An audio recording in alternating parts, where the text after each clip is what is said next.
Alright,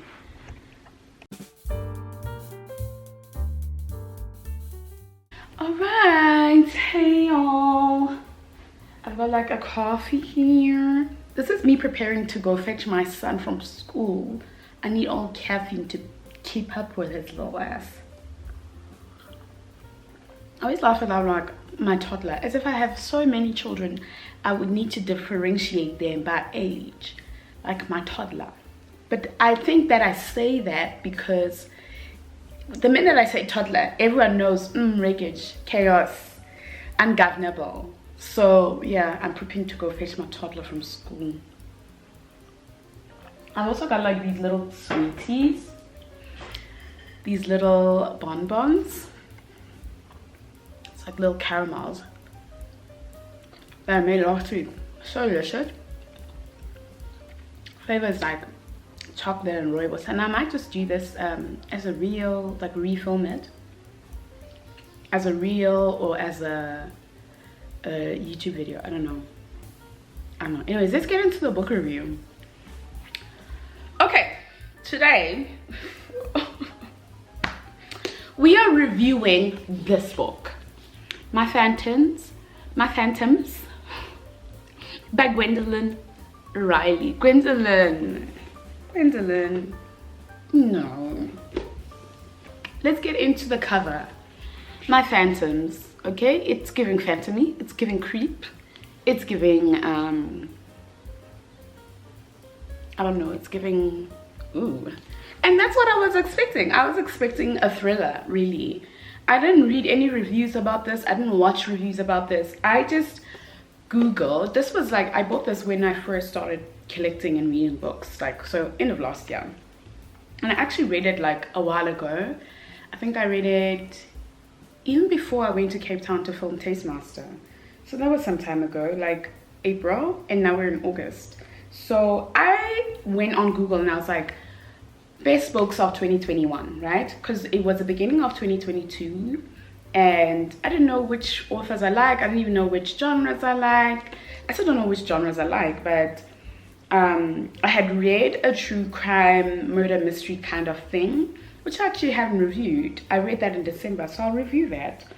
And that was like the first book that got me into reading, and I really enjoyed that. And so I went on Google and searched for the best books of 2021, and this was listed as one because it's from the Women's Prize shortlist.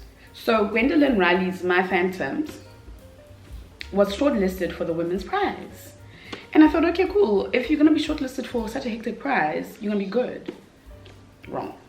Anyways, let's get into the size of the book. It's quite a little book. I read this in about 2 days, and that's actually quite quick. The reason I got through it so quickly is because, yeah, it's 200 pages long. I got through it so quickly because I was standing in the queue at Home Affairs. Took 7 hours to apply for a passport, and I finished it. And I mean, if I read some of the praise for Gwendoline here, Elizabeth McNeil says, Gwendoline Riley can draw character like nobody else. Her prose is so sharp, you could cut yourself on it. Okay, let me tell you something. Cover, it's not giving what I thought it would give. But it did give the fact that I thought it was going to give thriller, murder, something like that, right? Font size, standard. I have no qualms about this font size. The size of the book, very short, whatever. I don't read super long books because I cannot, my attention span is not that great. And my psychiatrist said I must delete TikTok so that my concentration span can be better. I said no. And she was like, you need better hits of dopamine than TikTok. I said no, TikTok gives me great hits of dopamine. So does buying books. Sorry, Dr. Mountain. You're the girl. You're the one. Okay. So this book follows the life of a daughter in her 40s and her mother. This daughter is very standoffish towards her mother. I feel like the mother's very flamboyant. She's those moms that are just like cringe. Like, oh my gosh. Like if you see her coming at somewhere, or you bump into her and you weren't planning to, and you're out at lunch with your friends, she's like flagging you down like a crazy woman. That she gives me that kind of vibe, the mom. And the daughter, I think, like they have a very difficult relationship. And the daughter sort of moved away from her small town where she grew up and moved to London to establish herself in her career and be with her boyfriend and just sort of start afresh. But the mom follows her everywhere. The mom pitches up at her apartment unannounced. She's all up in her business. And then eventually, okay, no, let me not tell you this part because it's like a big spoiler and the book is only so short. But I think it's very relatable. Like the fact, there's not much action that happens in the book. I think it's very minimalist. A lot of people describe Gwendoline's writing as minimalist, and I'm not a fan. I give this book 2 stars out of 5, and 2 is quite generous, so I might even give it like 1.5 stars out of 5. Will I be buying another book by Gwendoline Riley? Absolutely not. Will I be rereading this book? Absolutely not. Will I rehome this book? Maybe. Maybe. Hi, it's giving no for me. The reason I say it's quite relatable is because I find that I have a son, right? So I don't know what a mother and daughter relationship is like, other than my own mother and me, our relationship, and then my mother and my sister. That's like the reference that I have that's like close to home. But I know what a mother and son relationship's like because I'm a mom to a little boy. So I find that mother and daughter relationships are so difficult because if I look at my relationship with my mom, it's like the ocean. It's unpredictable. It's giving tsunami sometimes it's giving the waters in Mauritius. It's beautiful. Sometimes it's giving the waters in Durban. Reckless. It's wrecking the area. So from that perspective, I could relate, but I wasn't given enough to work off of. Like I felt starved reading this book. I felt starved of information. Really, I felt like I could not imagine the setting. I could not imagine what kind of people these are, except for the mom. The fact that she's flamboyant, she's loud, she's proud.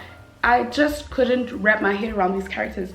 And so I'm gonna keep this book review very short and tell you that, Gwendoline, you're not it, girl. You're not the one. You're not the girl. You're not the one.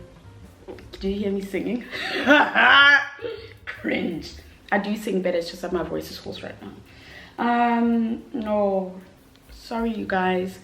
I've been wanting to review this and I didn't want to review it because I knew it would be a terrible review and I'm not going to reread this book. But please make sure you watch my other reviews. But one fun thing I can tell you is that, so I did my makeup like super cute. If you can see, I'll put a nice little clip of it above this. And I decided that I'm gonna do my makeup to suit like whatever book that I'm reviewing. So if you want to see how I achieved this look, I'll link that video in the description box and in the icon above. It's like a smoky green eyeshadow look, very contoured, and the lips are like, it's a nude lip but quite a dark lip liner, and it was giving much this, at least giving what I thought it would give, which was like sort of dark and mysterious and thriller vibes. So yeah, there's that.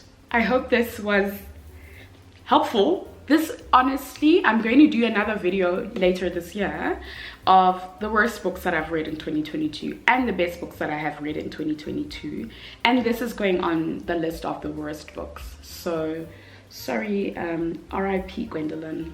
Okay, bye folks.